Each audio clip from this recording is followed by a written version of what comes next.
Bismillahirrahmanirrahim. Assalamualaikum warahmatullahi wabarakatuh. Baik, kembali lagi dengan kami kelompok 9 dengan saya Siska Nursofa dan rekan saya Nur Indah Sari.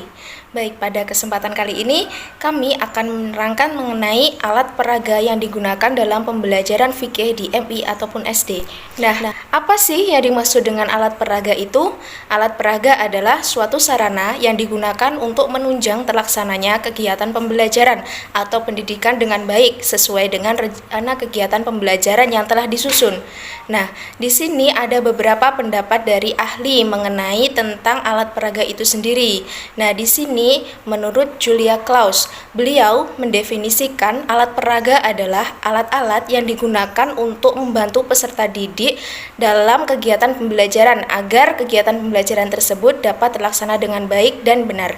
Nah, jadi dapat disimpulkan alat peraga adalah alat yang digunakan untuk membantu atau memudahkan peserta didik dalam proses pembelajaran. Dalam pembelajaran fikih di SD atau MI itu sendiri, peserta didik diharapkan tidak hanya sekedar memahami teori saja, tapi bagaimana peserta didik itu dapat mempraktekkan dalam kehidupan sehari-hari. Nah, maka dari itu, peran guru dalam pemilihan alat peraga sangat menentukan tingkat keberhasilan siswa dalam memahami materi yang telah disampaikan. Nah, alat peraga dalam pembelajaran fikih bermaksud untuk memberikan arahan pembelajaran yang lebih bermakna. Pentingnya penggunaan alat peraga ini adalah untuk menyesuaikan alat yang digunakan dalam kegiatan pembelajaran tersebut dengan tujuan pembelajaran yang telah direncanakan, agar tujuan tersebut dapat tercapai dengan baik dan maksimal. Baik, untuk selanjutnya saya akan menjelaskan tentang macam-macam alat peraga dalam pembelajaran fikih di MI atau SD. Nah, dalam pembelajaran fikih ini, alat peraga dibedakan menjadi dua, yaitu alat peraga langsung dan juga alat peraga tidak langsung.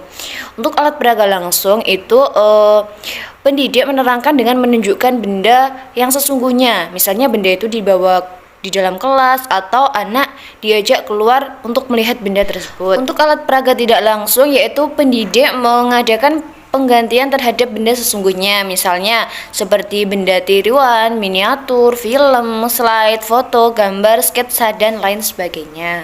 Kemudian terdapat beberapa jenis media yang digunakan dalam pembelajaran, di antaranya yaitu yang pertama media audiovisual gerak seperti televisi, video, film, seperti itu. Kemudian yang kedua media audiovisual diam yaitu seperti slide bersuara, komik dengan bersuara, seperti itu. Kemudian yang ketiga, media audio semi gerak, itu seperti contohnya yaitu kaset, CD, terus mouse, media board, dan lain sebagainya. Kemudian yang keempat, media visual gerak, contohnya adalah film bisu. Kemudian yang kelima, media visual diam, contohnya seperti OHP, film stripe, gambar, grafis, peta, dan lain sebagainya. Kemudian untuk yang keenam yaitu media audio, contohnya seperti radio, televisi, tape, teks, dan lain sebagainya. Kemudian yang ketujuh yaitu media cetak, contoh dari media cetak yaitu seperti buku, koran, majalah, dan sebagainya. Kemudian untuk poin yang terakhir yaitu manfaat dari penggunaan alat peraga dalam pembelajaran fikih di MI atau SD, yaitu antara lain yaitu seperti memusatkan perhatian peserta didik ketika pembelajaran dilakukan. Kemudian yaitu yang kedua, peserta didik lebih semangat dan antusias dalam pembelajaran.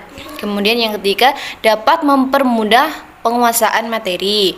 Kemudian yang keempat, dapat merangsang daya pikir dan nalar peserta didik. Kemudian yang kelima, meningkatkan daya imajinasi dan kreativitas peserta didik.